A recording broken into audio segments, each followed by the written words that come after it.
Greetings, I am Elise Boutin. I am a teacher at Rain High School in Acadia Parish, and I am very passionate about helping students find their purpose and then building their confidence and giving them opportunities to go and be who they want to be. And as a 12th grade teacher, I get really excited about helping be the bridge from high school into real life, whether it's going to work or a secondary school of some sort. I really enjoy helping students connect to their future and then get to see them go into it. The level of students you'll see in this video are 12th grade English 4 honors students. This year I teach English 4 as well as honors. This section has about 14 students. We use Springboard, and it focuses on teaching the critical lenses for literature. This lesson is the culmination of us learning about the feminist critical lens. There's a lot of negative connotation about feminism, but that is not necessarily the feminist critical lens. This specific lesson was to do a Socratic seminar. The objective was for them to earn a deeper understanding of the feminist critical lens. And to do this, I needed to hear them speak, because a lot of them are very terrified of public speaking. And so verbally, I wanted to hear them express their thoughts, and then I also allowed them an opportunity to write it as well. So prior to this lesson, we read several different stories and had practiced applying a critical perspective of the feminist critical lens, such as Cinderella the Legend by Madonna Kolbenschlag and Why Women Always Take Advantage of Men by Zora Neale Hurston, then The Giving Tree by Shel Silverstein, and The Landlady by Roald Dahl. We've also watched several TED Talks about the subject matter. In order for them to prepare for this seminar, they actually had to do a lot of prep. And so I had them explore other topics of feminism. That way they had more choice in what they can bring to the table. They had to create 5 different questions to potentially ask during the seminar. And then they also had to discuss one of the different aspects of the feminist critical lens. And then they got to research their own article or song lyrics or video movie scene in which exemplified the feminist critical lens, or they could apply the feminist critical lens. I know I have a lot of kids who struggle speaking in a group session. This has been a particularly challenging year to get them to even have class conversations. So I was quite concerned in how they would perform in a Socratic seminar. And so I really wanted to give them enough information that way they can have their computer on their desk during the seminar and had access to their notes. That way they felt confident enough to offer up their insight. This lesson connects the overall goals because the very next step is going to be their embedded assessment, and they're going to have to annotate and dissect 2 different short stories and analyze them for feminist critical perspectives and then write an essay about it. So I really wanted to make sure that they understood the dynamic of what they were going in to look for.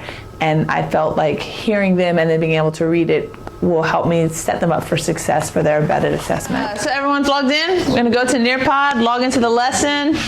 You can also go ahead and on the second tab, go ahead and make sure you have your Socratic seminar prep open. You can have your book if you would like to be able to use that as well. Okay? Do we just start fighting or no? All right.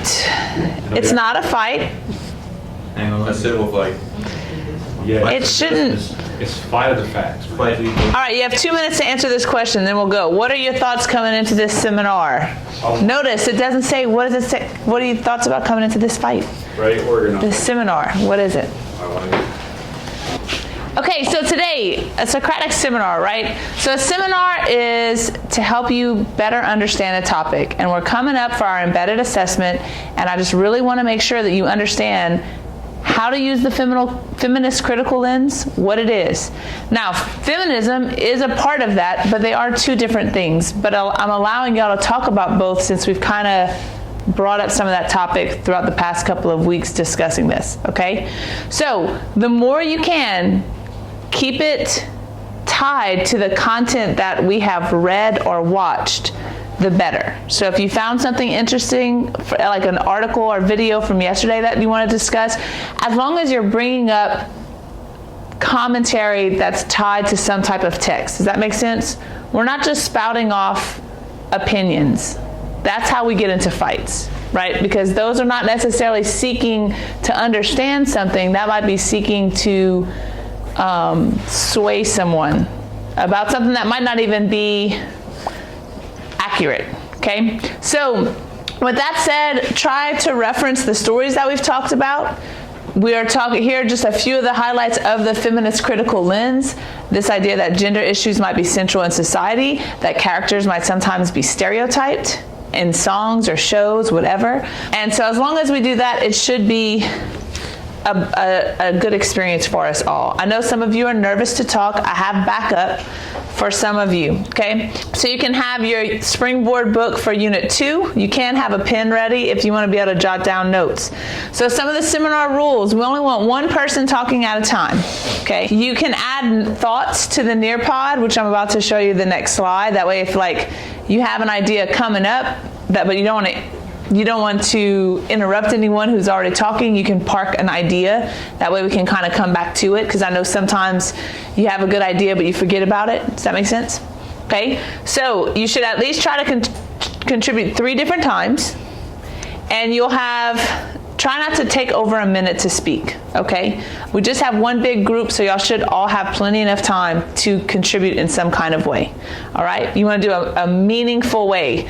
So here is the corkboard. So again, it does count. I'll let it count as one of your contributions. So if all you do is write 3 questions here, it won't count as a full participation because you didn't necessarily physically commit. We have to practice speaking in front of people. I know it sometimes terrifies us, but it's part of what we have to do as we grow into adults. So that is part of what this lesson is for, is to help us get over our fear of speaking. Okay, so that's why I also had you hopefully come up with some good questions. That way you at least had a good question to ask in the seminar, and you can contribute in that way. So I will leave it up to you. Whoever thinks they would like to start off with a question, go for it. I got it. Okay, just hang tight. It should come. Mr. Christian. Oh, Direct it How do you up. define a feminist? I And does it have a negative or positive connotation when you hear the word? Is that it? Okay. I think a feminist is someone that wants the world to be equal, like females and males to be equally powerful. So like not one more powerful than another, and that's pretty positive. I mean, with the world equal, that means less conflicts. You know. Thank you, man. How is feminism portrayed around the world? I know there's a few religions that don't take feminism too easy. Like I saw that like the Islam religion, men can have multiple wives. The women don't really have a say so in public and everything like that. So there's a few religions out there that still don't like the whole feminist movement. And even the Roman Catholic Church, like women cannot be priests. That's one of their rules. I know, like in the Islamic religion, women have to cover up, and like they can't show parts of their body, but men don't have to do that. And like women can't show their hair around other men and stuff like that, but men don't have to do that. Only women. And even though it seems like traditional, like they say it's traditional, is how the way it's always been, but like nothing else is the way it has always been. So things could change and develop with modern thoughts and ideas. Yeah, it's times change. Yeah, and that's like one of those stories that we had read about how what do you call that? Waitresses and waiters, how they get paid more. Waiters get paid more than waitresses, and it's just unequal advantages. Yeah, and the story why women always take advantage of men. Hurston, like he explains in the story how the male and the female always wanted more power over each other, but they weren't fighting for equality. They were fighting to get ahead. Like one person hired another, and then finally it died down. So I don't understand, like if they want equality or they want women to be higher than men. Like that story was coming.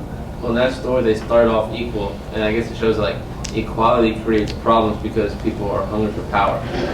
Like they're constantly fighting for power. Do y'all believe that feminism is good for our society compared to the old school male-dominated society? Does it create more conflict, maybe? I think it's like having the feminist movement kind of and like the incorporation of women in power is actually a really good thing because, like I said, you can get different perspectives out there. It can really change the way people look at things and have more variety of thoughts and ideas. I agree with that because we talked about like a couple times how a lot of stories and books were written only by men, so they portrayed women like differently than we actually are. But if we start having women that like become like powerful authors and writers out there, then you get female characters made by women. So they all are very Like- similar. Yeah, like in our society, like it creates the diversity that you're talking about. Maybe if women were like in the workforce at the beginning of the time, maybe more inventions would have came about because they would have been able to express their ideas, and kind of like what Mannix did. What do we see better as a result? Gender equality or gender equity? Like equity, I Yeah. just looked it up. It Yeah. says equality being fair. Right. Equity means recognizing that we do not all start from the same place. You should know your skills. Instead of just making it all equal, like somebody could do less work than the other person, yet they're getting the same reward. That's not fair, so that it should be like get the same work and get the same reward no matter who you are. So is it better for feminists to fight for gender equality or gender equity? I think gender equity because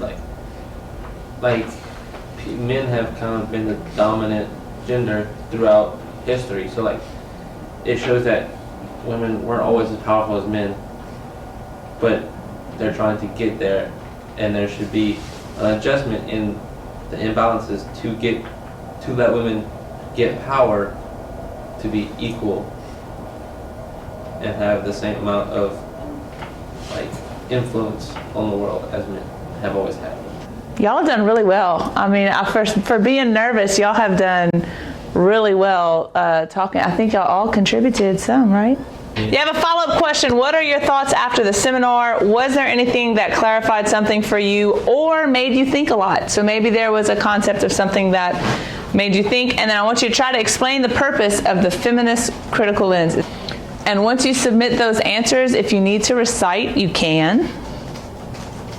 We have a couple minutes left after that. I definitely felt that the objectives were met. I was actually really impressed with how many of the students spoke and talked. I know that they have a better understanding of it, not only through what they spoke about, but I had an exit ticket in our Nearpod lesson that allowed me to read what they understood.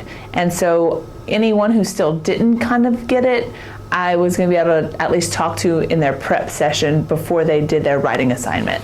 As far as something I might do different next time, it was such a wide scope that I would really rather them just focus more on the feminist critical perspective and not just feminism in general, because I felt like it kind of got a little bit too off topic and potentially not inappropriate conversations, but challenging conversations together.